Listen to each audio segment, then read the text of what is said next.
حضور نبی کریم رؤوف الرحیم صلی اللہ تعالی علیہ وآلہ وسلم کی سیرت طیبہ کے مطابق گزارے، جیسا کہ ہمارے رب کریم نے اپنے محبوب صلی اللہ علیہ وسلم کی پیروی کرنے کا حکم ارشاد فرمایا۔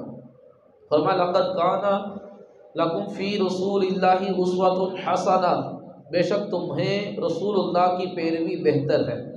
تو نبی کریم صلی اللہ تعالی علیہ وسلم کا اسوہ حسنہ اپنانے کی ہر مسلمان کو اللہ کریم نے اس کا حکم دیا۔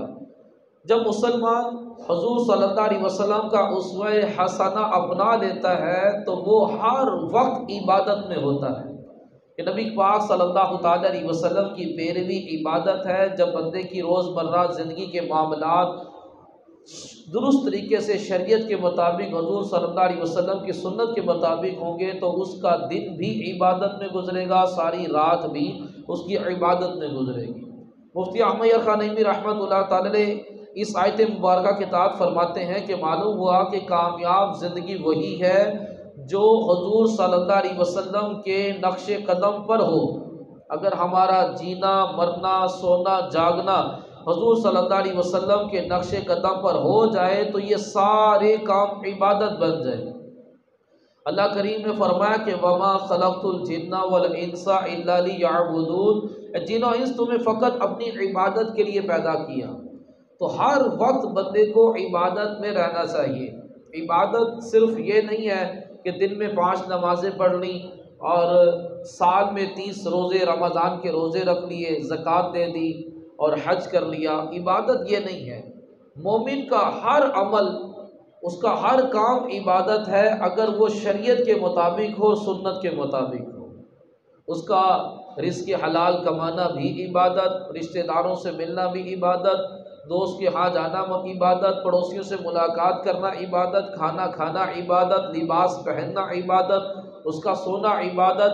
اگر یہ روزمرہ کے سارے معاملات سنت کے مطابق ہو جائیں تو یہ سب کا سب، اس کا اٹھنا بیٹھنا، سونا جاگنا، ملنا جلنا، آنا جانا، یہ سب کا سب عبادت میں شمار ہوگا۔ پیارے اسلامی، یہ حقیقت ہے کہ جو لوگ اٹھنے بیٹھنے، چلنے پھرنے، سونے جاگنے، کھانے پینے اور گفتگو کرنے میں پیارے آقا صلی اللہ علیہ وسلم کی سنتوں کو اپناتے ہیں تو وہ رب کریم کی رحمتیں ان پر چھما چھم برستی ہیں، کیونکہ سنتوں پر عمل کرنے والوں کو رب کریم کی رضا نصیب ہوتی ہے۔ سنت پر عمل کرنے والوں کا شمار رب کریم کے پسندیدہ بندوں میں ہوتا ہے۔ سنتوں پر عمل کرنے والوں کو خوف خدا نصیب ہوتا ہے۔ سنتوں پر عمل کرنے والوں کو فکر آخرت کی سوچ ملتی ہے۔ سنت پر عمل کرنے والوں کو حقیقی محبت رسول نصیب ہوتی ہے۔ سنتوں پر عمل کرنے والوں کو کئی شہیدوں کا اجر و ثواب حاصل ہوتا ہے۔ سنتوں پر عمل کرنے والوں کو دونوں جہان میں کامیابیاں نصیب ہوتی ہیں۔ سنتوں پر عمل کرنے والوں کو پیارے آقا صلی اللہ علیہ وسلم کی خوشندی اور قرب حاصل ہوتا ہے۔ آئیے سنتوں پر عمل کا جذبہ بڑھانے کے لیے ہم ایک واقعہ سنتے ہیں۔ حضرت علی بن حسین رحمۃ اللہ تعالیٰ علیہ نے حضرت ہبۃ اللہ طبری رحمۃ اللہ تعالیٰ کو خواب میں دیکھ کر پوچھا کہ ما فعل اللہ بکا، کہ اللہ پاک نے آپ کے ساتھ کیا معاملہ فرمایا۔ حضرت ہبۃ اللہ رحمۃ اللہ تعالیٰ نے جواب دیا کہ اللہ پاک نے میری مغفرت فرما دی۔ عرض کی کہ کس سبب سے؟ تو انہوں نے رازدانہ انداز میں کہا سنت مبارکہ پر عمل کرنے کی وجہ سے۔ تو پیارے اسلام بھائیو، ہم نے سنا کہ سنت مصطفیٰ پر عمل کرنے کی برکت سے اللہ پاک نے حضرت ہبۃ اللہ کی مغفرت فرما دی۔ یاد رکھیے بزرگان دین، صحابہ کرام، صحابیات آپ صلی اللہ علیہ وسلم کی ہر سنت کریمہ کی پیروی کو لازم اور ضروری جانتے تھے۔ بال برابر بھی کسی معاملے میں اپنے پیارے آقا صلی اللہ علیہ وسلم کے فرامین اور سنتوں کو چھوڑنا پسند نہیں کرتے تھے۔ ایک محدث صاحب حضرت عتبہ بن خالد رحمۃ اللہ تعالی علیہ، انہیں وقت کے خلیفہ بغداد مامون رشید نے اپنے ہاں دعوت پر بلایا۔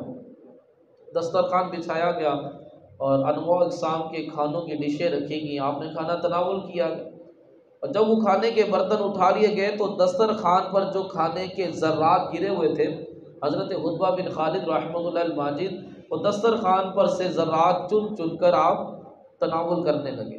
بادشاہ کو یہ بات بڑی ناگوار گزری کہ یہ نیچے پڑی ہوئی چیزیں، گری پڑی چیزیں کھا رہے ہیں۔ تو ماتھے پر بند لا کر بادشاہ کہنے لگا حضرت کیا کر رہے ہیں آپ؟ کہ نیچے سے چیزیں اٹھا کر کیوں کھا رہے ہیں؟ اگر آپ کا پیٹ نہیں بھرا تو آپ مجھے بتائیں، میں کھانا اور آپ کو لا دیتا ہوں، آپ یہ تو ایسا تو نہ کریں۔ تو حضرت سیدنا عتبہ بن خالد رحمۃ اللہ الماجد نے فرمایا کہ میں تو حضور کی سنت پر عمل کر رہا ہوں۔ حضرت سیدنا حماد بن سلمہ رضی اللہ تعالیٰ عنہ سے میں نے حدیث سنی، نبی پاک صلی اللہ تعالیٰ علیہ وآلہ وسلم نے ارشاد فرمایا کہ جو شخص دسترخوان کے نیچے گرے ہوئے ٹکڑوں کو چن چن کر کھائے گا وہ تنگ دستی سے بے خوف ہو جائے گا، کبھی اس کے اوپر تنگ دستی نہیں آئے گی۔ تو میں تو اس حدیث مبارکہ پر عمل کر رہا ہوں۔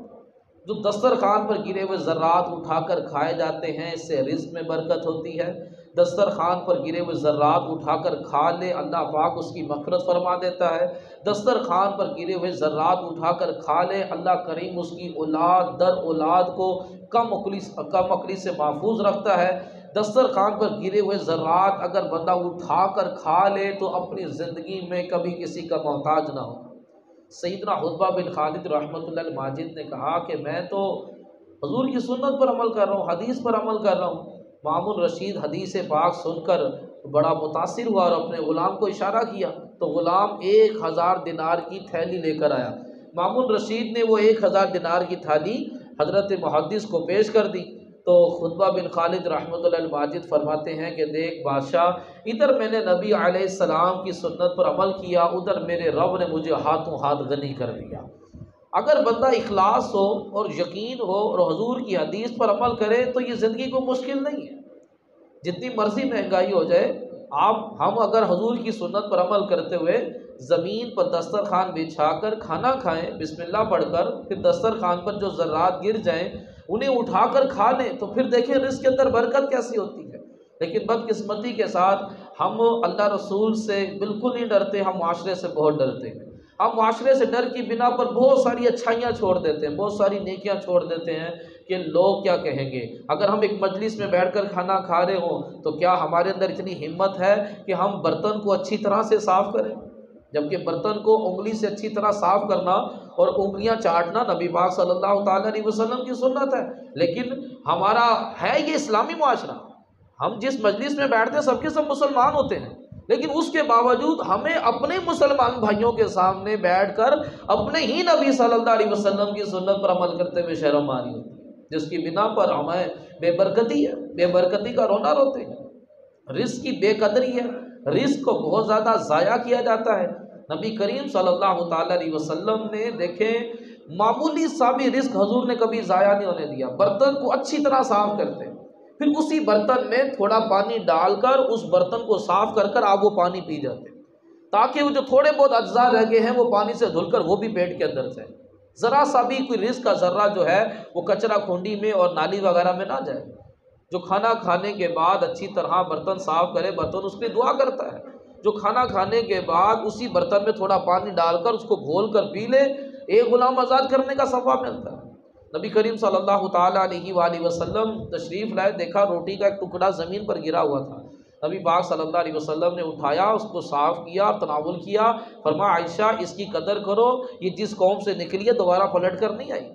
روٹی کی عزت، روٹی کا اکرام کرنے کا ہمیں حکم دیا گیا، لیکن فی زمانہ ایک بنگلے میں رہنے والا بھلے ارب پتی ہو یا جھونپڑی میں رہنے والا مزدور ہو، وہ بنگلے میں رہنے والا ارب پتی وہ بھی رزق ضائع کرتا ہے اور ایک جھونپڑی میں رہنے والا مزدور وہ بھی رزق ضائع کرتا ہے۔ اس وقت رزق ضائع کرنے سے بچا ہوا کوئی بھی نہیں ہے، بھلے ہماری قرآن حدیث کی محفلیں ہوں اس میں نیاز ہو اس میں بھی رزق ضائع کیا جاتا ہے، ہمارا کوئی شادی یا ولیمہ کا فنکشن ہو اس میں بھی رزق ضائع کیا جاتا ہے، نیازیں بھی ضائع کی جا رہی ہوتی ہیں اور شادیوں پر بھی بے بہا کھانا جو ہے وہ ضائع کیا جا رہا ہوتا ہے۔ اور اس قدر اللہ تبارک و تعالیٰ جو ہمیں رزق عطا فرماتا ہے اس کی بے قدری اور بے حرمتی کی جاتی ہے، اور بہترین اللہ پاک کا دیا ہوا رزق وہ کچرا کھنڈی کے اندر اور نالیوں کے اندر اس کو پھینکا جاتا ہے، پھر بندہ کہتا ہے کہ برکت نہیں ہے۔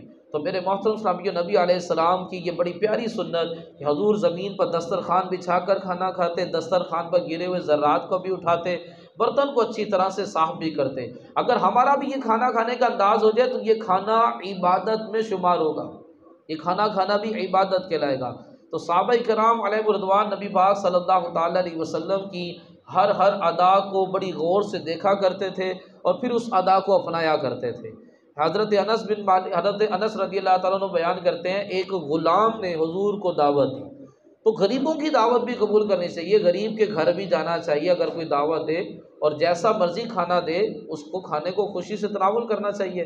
کہتے ہیں حضور تشریف لے گئے اور اس نے نمکین گوشت کے ٹکڑے تھے اور کدو تھا، تو کہتے ہیں میں نے دیکھا کہ حضور صلی اللہ علیہ وسلم کدو کی کاشیں نکال نکال کر تناول فرما دے، تو میں نے جان لیا کہ حضور کو کدو بڑا پسند، تو تب سے مجھے بھی کدو بڑا پسند کیونکہ حضور صلی اللہ علیہ وسلم کو پسند۔ تو اگر اس نیت سے ہم بھی اگر کدو کھائیں کہ حضور صلی اللہ علیہ وسلم کو پسند، تو کدو کھانے کا ثواب ملے گا، کدو کھانا بھی یہ عبادت کے اندر شمار ہوگا۔ تو نبی کریم صلی اللہ تعالی علیہ وسلم کی جو سنت کو پرفتن دور میں ایک سنت کو زندہ کرتا ہے اس کو 100 شہیدوں کا ثواب ملتا ہے۔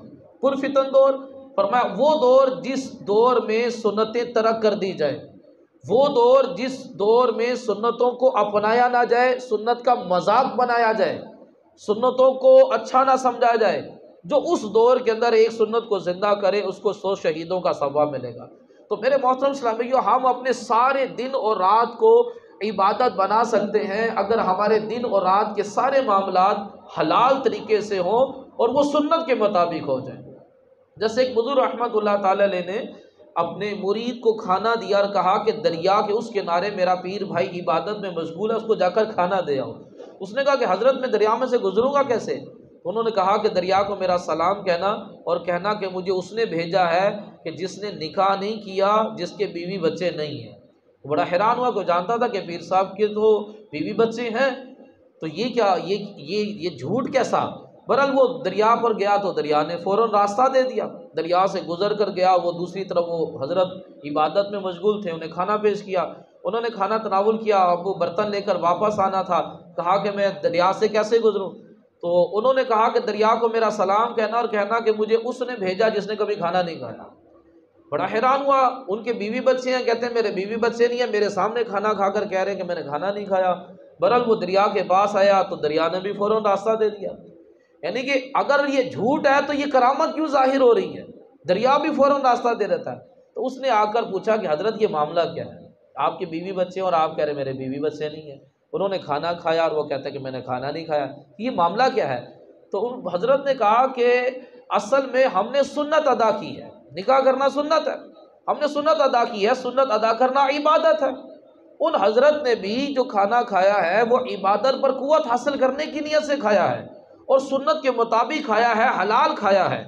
تو اگر بندہ عبادت پر قوت حاصل کرنے کے لیے کھانا کھائے، حلال کھائے اور جو سنت طریقہ ہے اس کے مطابق کھائے، تو یہ کام کھانا کھانا نہیں شمار ہوتا، یہ بھی عبادت شمار ہوتا ہے۔ تو میں نے بھی عبادت کی ہے، انہوں نے بھی عبادت کی ہے، اس لیے انہوں نے کہا کہ میں نے کھانا نہیں کھایا۔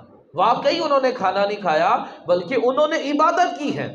تو اگر بندہ حلال طریقے سے حلال معاملات کو سنت کے مطابق کرے تو یہ سب کا سب عبادت میں شمار ہوگا۔ آپ کا گھر سے نکلنا عبادت، آپ نے دایاں قدم گھر کے باہر رکھا اور دعا پڑھی بسم اللہ توکلت علی اللہ لا حول ولا قوت الا باللہ، یہ آپ کا گھر سے نکلنا باہر جو ہے یہ عبادت کہلائے گا۔ اب آپ گھر سے کیوں نکلے ہیں؟ آپ رزق حلال کی تلاش میں نکلے ہیں، تو با قدر ضرورت رزق حلال حاصل کرنا فرض ہے۔ اس کے لیے جو تکلیفیں آ رہی ہیں، جو آپ کو محنت کرنا پڑ رہی ہے، جو تھکاوٹ آ رہی ہے، اس پر ثواب ہے اور گناہ کا کفارہ ہے۔ تو آپ جو دن بھر میں کام کاج کرتے رہے ہیں یہ بھی عبادت میں شمار ہوگا۔ آپ گھر واپس آ رہے ہیں اور آپ نے گھر میں داخل ہوتے وقت دایاں قدم اندر داخل کیا، نکلتے وقت بایاں قدم باہر نکالنا چاہیے، آتے وقت دایاں قدم اندر داخل کیا، گھر والوں کو سلام کیا، یہ گھر میں آنا بھی عبادت کہلائے گا۔ آپ شوز پہننے لگے، آپ نے بسم اللہ پڑھ کر دایاں قدم اندر داخل کیا، پھر بایاں داخل کیا، یہ شوز پہننا بھی عبادت کے اندر شمار ہوگا۔ آپ نے آئینہ دیکھا، آئینہ اس لیے دیکھ رہے ہیں کہ حضور آئینہ دیکھتے تھے، آئینہ دیکھنا سنت مبارکہ ہے، آپ نے سنت کی نیت سے آئینہ دیکھا، آئینہ دیکھ کر آپ نے آئینے دیکھنے والی دعا پڑھی، اللہم انت حسنت خلقی فحسن خلقی، یا اللہ تو نے مجھے خوبصورت چہرہ بنایا ہے، میرے اخلاق کو بھی خوبصورت بنا۔ آئینہ دیکھنے کا بھی ثواب، آئینہ دیکھنا بھی عبادت کہلائے گا۔ اب آپ رات کو عشاء کی نماز پڑھ کر سو رہے ہیں کہ میں نے صبح فجر کے لیے اٹھنا ہے، یہ ساری رات سونا عبادت کہلائے گا۔ یہ آپ سو نہیں رہے، یہ آپ عبادت کر رہے ہیں۔ آپ دن بھر میں کہتے ہیں کہ دن بھر میں کام کاج سے بندہ جو تھک جاتا ہے اور تھک کر جب آرام کرتا ہے تو اللہ تبارک و تعالیٰ اس کے گناہوں کا کفارہ، اس کے گناہ کا کفارہ ہو جاتا ہے۔ اب وہ سو اس لیے رہا ہے کہ مجھے صبح فجر میں اٹھنا ہے، تو یہ سونا بھی اس کا عبادت ہے۔ اب وہ سوتا کیسے ہے کہ نبی پاک صلی اللہ علیہ وسلم نے دائیں ہاتھ کو دائیں رخسار کے نیچے رکھا، قبلے کی طرف منہ کیا، دائیں کروٹ ہوئے۔ اب بندہ اس انداز میں سوتا ہے سنت کے مطابق، سونے سے پہلے کی دعا پڑھی اللہم بسم اموت و احیا، اب اس کا سونا عبادت میں۔ جیسے ہی آنکھ کھلی ہے تو جاگنے کی دعا پڑھ رہا ہے، الحمدللہ الذی احیانا بعد ما اماتنا والیہ النشور، جاگنے کی اس نے دعا پڑھی۔ تو یوں غور کریں کہ ہمارے سارا اٹھنا بیٹھنا چلنا پھرنا کھانا پینا اٹھنا جاگنا آنا جانا سب کا سب عبادت ہے، اگر وہ حلال ہو اور نبی پاک صلی اللہ تعالی علیہ وسلم کی سنت کے مطابق ہو۔ یوں بندے کی پوری زندگی اس کی عبادت میں گزرتی ہے، اس کے دن بھی عبادت میں گزرتے ہیں اور اس کی راتیں بھی عبادت میں گزرتی ہیں۔ نبی پاک صلی اللہ علیہ وسلم کی صورت کو بیان کریں یہ بھی میلاد ہے، حضور کی سیرت کو بیان کریں تو یہ بھی میلاد ہے، اور حضور صلی اللہ علیہ وسلم کی سیرت طیبہ کو اگر اپنا لیا جائے تو یہ سب کا سب عبادت میں شمار ہوتا ہے، عبادت کہلاتی ہے۔ بزرگان دین جو ہے وہ بڑی سختی سے حضور صلی اللہ علیہ وسلم کی سنتوں پر عمل کیا کرتے تھے۔ ایک حضرت نے اپنے بیٹے کو وصیت کی کہ بچوں کو گود میں اٹھانا یہ حضور کی سنت ہے، اور بس اوقات بچے حضور کے کپڑوں پر پیشاب بھی کر دیا کرتے تھے۔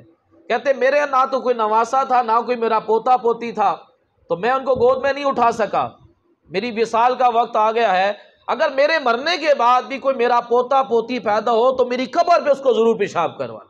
دیکھیں کیسا بزرگان دین کا ایک سنت پر عمل کرنے کا شوق ہوتا تھا کہ یہ چیز میری رہ گئی ہے، میرا کوئی پوتا پوتی نہیں نواسا نواسی نہیں جس کو میں گود میں اٹھاتا اور وہ مجھ پر میرے کپڑوں پر پیشاب کرتا، ایسا معاملہ میرے ساتھ نہیں ہوا۔ تو فرمایا میرے مرنے کے بعد میری قبر پر اگر میرا کوئی نواسا نواسی پیدا ہو تو اس کو میری قبر پر پیشاب کروانا۔ ایک بزرگ رحمت اللہ تعالیٰ کا انتقال ہونے لگا تو وہ رونے لگے، کہا کہ حضرت کیوں رو رہے ہیں؟ کہتے ایک سنت چھوٹ گئی۔ ان کا ہم نے تو آپ کو پوری زندگی حضور صلی اللہ علیہ وسلم کی سنت کے مطابق گزارتے ہوئے دیکھا ہے، کون سی سنت چھوٹ گئی؟ کہتے ہیں میں نے دین کی تبلیغ کی ہے، نبی پاک صلی اللہ علیہ وسلم نے تبلیغ کی، حضور صلی اللہ علیہ وسلم کے جسم ناظرین پر پتھر برسائے گئے، میں نے ساری عمر تبلیغ کی لیکن مجھے مارا کسی نے نہیں، مجھے کسی نے پتھر نہیں مارا، مجھے کسی نے تھپڑ نہیں مارا، کہ میرے سے یہ سنت چھوٹ گئی کہ کاش دین کی خاطر مجھے بھی کسی نے مارا ہوتا۔ تو اس سنت کے چھوٹ جانے پر وہ افسوس کر رہے ہیں کہ میرے سے یہ والی سنت رہ گئی ہے کہ کاش کوئی میں دین کی خدمت کرتا اور اس بنا پر کوئی مجھے مارتا۔ تو ایسا بزرگان دین کا جذبہ ہوا کرتا تھا۔ تو میرے محترم اسلام بھائیو، نبی کریم صلی اللہ تعالیٰ علیہ وسلم آخری نبی کا اللہ کریم نے ہمیں امتی بنایا، اور ہمارے لیے کتنا بڑا اللہ پاک نے انعام رکھا کہ ہم نبی کریم صلی اللہ علیہ وسلم کی ادا کو اختیار کریں گے، اللہ تعالیٰ ہمیں وہ عبادت کا ثواب عطا فرمائے گا، سنت پر عمل کرنے پر 100 شہیدوں کا ثواب عطا فرمائے گا۔ نبی پاک صلی اللہ تعالیٰ علیہ وسلم نے ارشاد فرمایا من احبانی کان معی فی الجنہ، جس نے مجھ سے محبت کی وہ میرے ساتھ جنت کے اندر داخل ہوگا۔ من احب سنتی فقد احبانی، اور جس نے میری سنت سے محبت کی اس نے مجھ سے محبت کی۔ تو نبی کریم صلی اللہ تعالیٰ علیہ وسلم کی سنتوں سے محبت ہونی چاہیے، ہم سنتیں سیکھیں۔ بزرگان دین کا ہوتا تھا کوئی کام اس وقت تک نہیں کرتے تھے جب تک معلوم نہ کر لیتے تھے کہ یہ اس میں سنت طریقہ کیا ہے۔ کسی نے کہا کہ میں خربوزہ نہیں کھاتا، مجھے پتہ نہیں ہے کہ خربوزہ کاٹ کر کھانا سنت ہے یا توڑ کر کھانا سنت ہے، پہلے مجھے معلوم ہو جائے پھر کھاؤں گا میں، یعنی کہ یہ ان کا انداز ہوتا تھا۔ تو ہم بھی سیکھیں کہ نبی کریم صلی اللہ علیہ وسلم کی سنتیں کیا کیا ہیں، تو اس کو اپنائیں گے تو انشاءاللہ ثواب ملے گا، اٹھنے بیٹھنے میں، سونے جاگنے میں، کھانے پینے میں، ملنے جلنے میں، آنے جانے میں سنت کا لحاظ رکھیں گے تو اس میں بڑا ہی اجر و ثواب ہوگا۔ ایک بزرگ رحمت اللہ تعالیٰ علیہ وہ جلدی میں انجانے میں چپل پہنتے وقت پہلے بایاں پیر چپل میں داخل کر دیا، ایک دم انہیں خیال آیا کہ یہ میں نے کیا کر دیا، یہ تو خلاف سنت کام ہو گیا، پہلے دایاں پیر داخل کرنا چاہیے پھر بایاں کرنا چاہیے۔ اب یہ جان بوجھ کر نہیں ہوا، انجانے میں ہوا، انجانے میں خلاف سنت کام ہونے پر انہوں نے 2 گیہوں کی بوریاں خیرات کی، 2 گیہوں کی بوریاں انہوں نے خیرات کی کہ مجھ سے انجانے میں نبی پاک صلی اللہ تعالیٰ علیہ وسلم کی سنت چھوڑ گئی۔ تو کیا ہم ان چیزوں کا خیال رکھتے ہیں؟ چپل پہنتے وقت، لباس پہنتے وقت، لباس اتارتے وقت، سوتے وقت، اٹھتے وقت، واش روم جاتے وقت، واش روم سے باہر آتے وقت ان چیزوں کا ہمیں بالکل توجہ نہیں، بالکل دھیان نہیں. اگر تھوڑی سی توجہ اور دھیان کر لیں گے تو ثواب حاصل ہو جائے گا. ثواب کمانا کوئی مشکل نہیں، ڈھیروں ڈھیر روزانہ ہم ثواب حاصل کر سکتے ہیں. تو اللہ تبارک و تعالی ہمیں نبی علیہ السلام کے اسوہ حسنہ کو اپنانے کی توفیق عطا فرمائے. آمین.